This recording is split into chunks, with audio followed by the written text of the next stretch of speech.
electorales y municipales, porque finalmente, bueno, se canceló o se confirmó, mejor dicho, lo que conversábamos de manera introductoria anoche con el jefe de la OMPRE, con Piero Corbeto.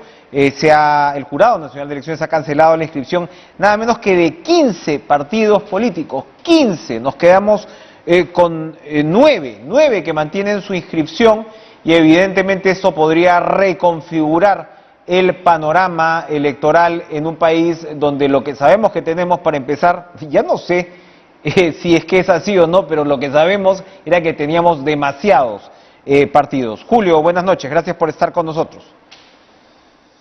Enrique, en primer lugar, muy buenas noches, gracias por la invitación. En efecto, el día de ayer el registro de organizaciones políticas, que es esta oficina que forma parte del Jurado Nacional de Elecciones, ha procedido a cancelar la inscripción, como bien lo señalabas, de 15 partidos políticos que no cumplieron con los requisitos previstos en la normativa para conservar su inscripción luego de las últimas elecciones.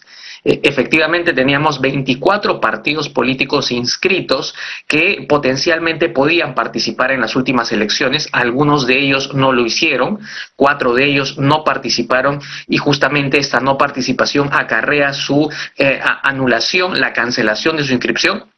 Pero el resto de partidos políticos participaron, y dentro de los que participaron pues hay 10 partidos políticos, sumado además al caso del Partido Morado, que pese a haber participado no superaron ciertas condiciones, y eso ha generado que se cancelen. Y dentro de estos partidos políticos, dentro de estos 15 partidos políticos cancelados, tenemos partidos políticos de larga data, como lo puede ser el Partido Popular Cristiano, el Partido Aprista. También tenemos casos bastante particulares, singulares, el caso de Victoria Nacional, ex Restauración Nacional, entre otros partidos. Reitero, nos hemos quedado con 9 partidos políticos con inscripción vigente y que por lo tanto están habilitados para participar de las próximas elecciones regionales y municipales del año 2022. Ahora, había ya, digamos, entre algunos de los partidos que usted menciona, de los más, además, históricos, simbólicos, como el PPC y el APRA, ya los propios dirigentes de estos partidos habían adelantado la voluntad de volver a pasar por el aro, ¿no?, por el trámite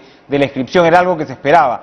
Pero hay un caso bastante particular, como el del Partido Morado, que si bien tiene una presencia limitada en el Congreso, tiene pues bancada con Somos Perú. Es muy extraño ver un partido con presencia parlamentaria, con cuota parlamentaria, que va a perder su inscripción. Ellos están cuestionando esta medida. ¿Cómo se entiende el caso del Partido Morado en particular?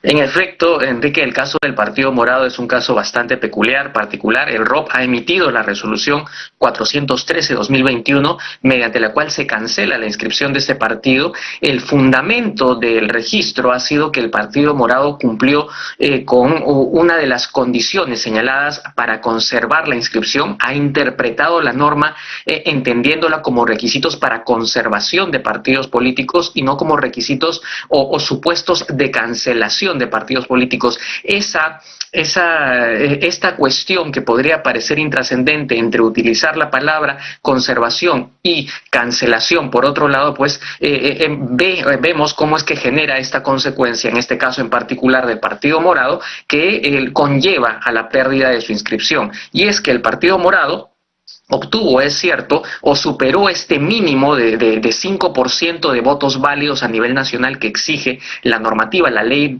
orgánica o ley de organizaciones políticas, en su artículo 13, establece justamente este mínimo del 5%, pero además establece o se hace referencia al mínimo de 5 congresistas. Y en el caso del Partido Morado, pues al tener solo 3 congresistas, cuando la ley le exige este mínimo de 5, el ROP ha considerado que no habrían cumplido con esta segunda condición para conservar la inscripción como partido político. O sea, Julio, el Partido Morado, perdón, ahí entonces lo que se entiende es que no es lo uno o lo otro, sino ambas condiciones.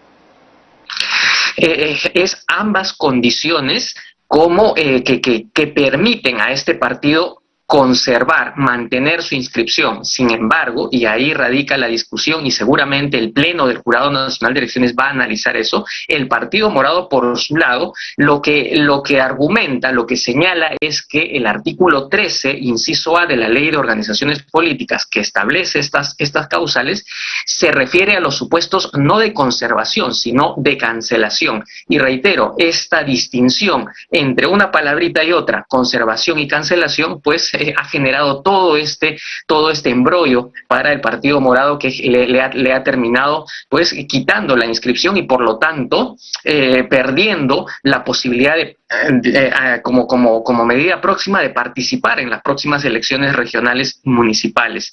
El Partido Morado tiene su derecho para impugnar esta decisión del registro, hay 5 días hábiles para apelar a esta decisión y el Pleno tiene 30 días hábiles para resolver esta impugnación y ahí se determinará finalmente si el Partido Morado mantiene su inscripción o se confirma esta cancelación. Ahora, ok, sí, claramente, bueno, ellos tienen este derecho.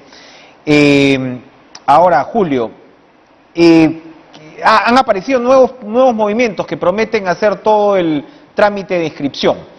Se suponía que la filosofía de todo esto era tener menos partidos, pero como decía Vallejo, pues solo sé que nada sé. O sea, a estas alturas no se entiende ya bien qué es lo adecuado, qué es lo que le conviene a la democracia. Leía un interesante artículo largo en el New York Times que abogaba, por ejemplo, por el fin del bipartidismo en Estados Unidos. Ya no funciona el bipartidismo porque no llegan a acuerdos. Entonces se proponía incluso 5 o 6 partidos que puedan diversificar un poco los intereses de la población. Acá nosotros íbamos hacia menos, pero como decía, ya están apareciendo nuevos partidos que prometen hacer toda la chamba para inscribirse. ¿Qué tan fácil va a ser inscribir nuevos partidos? Se suponía que eso también iba a ser limitado.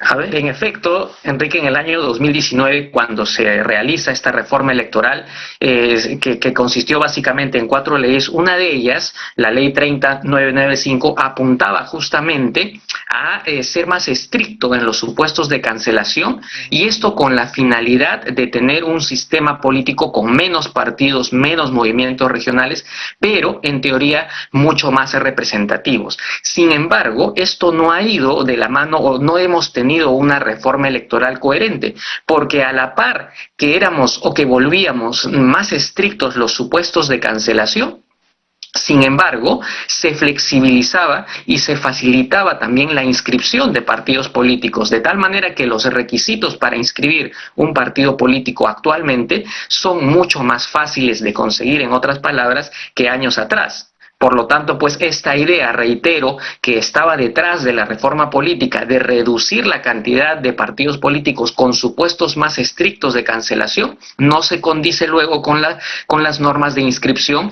que han abierto la puerta a muchos más partidos. Actualmente, Enrique, existen en trámite de inscripción ya presentado ante el registro 5 partidos que, de alcanzar su inscripción hasta el 5 de enero, van a sumarse a estos 9 partidos o 10 partidos eventualmente, dependiendo de lo que pase con el Partido Morado, y nuevamente entonces tendríamos en las próximas elecciones regionales y municipales como mínimo pues estos tal vez 14 partidos, y a ello incluso hay que sumarle, recordemos, los movimientos regionales que se activan, que tienen presencia y participación en estas justas regionales y municipales. ¿Cuántas firmas, perdón, son las que, no, al final ya no es el tema de la firma, sino con los comités, etcétera, ¿no?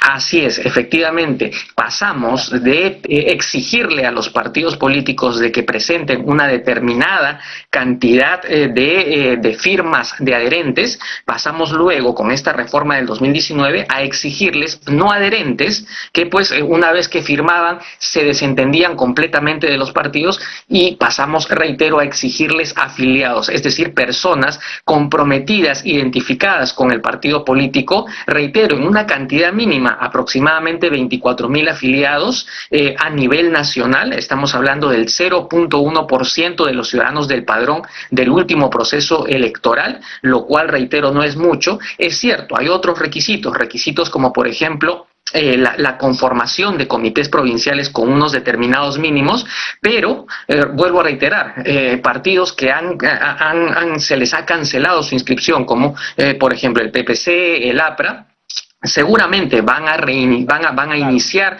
su proceso de reinscripción. Dudo sinceramente que puedan lograr esta inscripción hasta el 5 de enero, de tal manera que no van a seguramente participar de las próximas elecciones del 2022, pero seguramente sí van a tener presencia en las próximas elecciones generales del 2026. Es un sistema prácticamente de partidos descartables el que se está planteando. Vamos a ver qué cosa ocurre, ¿no? Partidos que van a terminar con la elección y que se van a volver a inscribir de manera fácil, y eso evidentemente no va a ayudar a la maduración, pues, de un sistema político de partidos que canalicen finalmente los intereses de la sociedad. Pinta mal, pero bueno, vamos a ver qué pasa. Gracias, Julio Silva. Gracias. Gracias, Enrique. Buenas noches. Una última, por favor, porque ayer lo conversábamos con Corbeto también, este intento de posponer elecciones primarias para las próximas elecciones que ha salido de un par de partidos ya en el Congreso, ¿es viable? Es viable porque en realidad la suspensión de la aplicación de estas elecciones primarias está o recae enteramente en el Congreso de la República. El Congreso de la República para las elecciones generales 2021, mediante una ley, decidió la suspensión de estas elecciones primarias para las elecciones generales, y ya se han presentado hasta 2 proyectos de ley: un proyecto de ley presentado por Podemos Perú a través del congresista José Luna, otro proyecto de ley multipartidario por parte de Renovación Popular y Fuerza Popular, y ambos van en esa línea, en ese camino de no aplicar elecciones primarias en estas elecciones regionales y municipales, con lo cual nuevamente pues se pospondrían estas elecciones primarias simultáneas, abiertas y obligatorias, y ya serían en todo caso aplicadas en el 2026. Vamos a ver finalmente cómo es que el Congreso de la República canaliza estas iniciativas legislativas y si finalmente se aprueban. Recordemos que el Congreso tiene en principio hasta el 1 de octubre para modificar la normativa electoral que se va a aplicar en las elecciones del próximo año.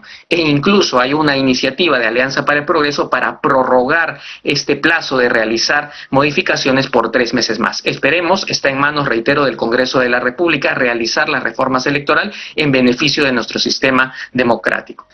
Gracias. Ahora sí, Julio Silva Meneses, no pinta muy ordenado el panorama. En realidad esto se está reproduciendo en varios aspectos del país. Vamos a ir a una pausa, regresamos con el economista